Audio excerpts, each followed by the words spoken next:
அஜித் சாரோட செக்கை சக்கரவர்த்தி டிஸ்கவுண்ட் பண்ணிட்டார். 25 lakhs.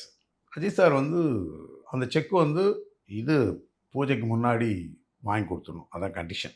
ரவிக்குமார் படம் டைரக்ஷன். அஜித் சார் வந்து ரவிக்குமார் சார் ஆஃபீஸில் சொல்லிட்டு போயிட்டார், நாளைக்கு காலைல வரமாட்டேன், பூஜைக்கு வரமாட்டேன். எனக்கு நான் கேட்டேன் சார், எனக்கு அந்த செக் வரல, வர முடியாது சொல்லிட்டு ஒரு 10 minutes போயிருப்பாருன்னு நினைக்கிறேன். அதுக்குள்ளே திருப்பி ரவிக்குமார் சார் ஃபோன் பண்ணி, சார் என்ன சொன்னீங்க நீங்கள் அப்படின்னு. இல்லை 25 lakhs செக் கொடுத்தேன், எனக்கு செக் வரல. ஸோ வேல்யூ வந்து 25 lakhs இல்லையா சார் அப்படின்னு. ஆமாம், அப்போ நீங்கள் வாங்க சார், நம்ம ஆஃபீஸில் இருக்க எடுத்துங்க, காலைல பூஜைக்கு வந்துடும். அது நான் ப்ரொடியூசரோட பேசிக்கிறேன் சார், அது என் பிரச்சனை, விட்டுருங்க. உங்களுடைய பிரச்சனை எதர் செக்கா இல்லை அந்த செக்கே வந்தாலும் நீங்கள் கிளியர் பண்ண வேண்டியது இதுதான், இது நம்ம இந்த இருக்குது, எடுத்துக்கங்க, நீங்கள் மார்னிங் வந்துடுங்க.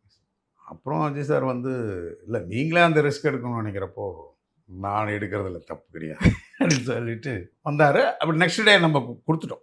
நெக்ஸ்ட் டே ஒரு 2 மணிக்குள்ளே சக்கரவர்த்தி சார் அதை மேனேஜ் பண்ணி செக்கை திருப்பி கொண்டு. ஏன்னா அந்த ஆரம்பிக்காதாங்கிறது தான் அதில் இருந்த பிரச்சனையே. ஆரம்பித்தோடனே ஃபண்டஸ் ரெடி தானே. மேம்படுத்தப்பட்ட சமூக பொருளாதார வளர்ச்சியை அடைய மக்களுக்கு வழிகாட்டுவதே மக்கள் நீதி மையத்தின் முதன்மை பணி.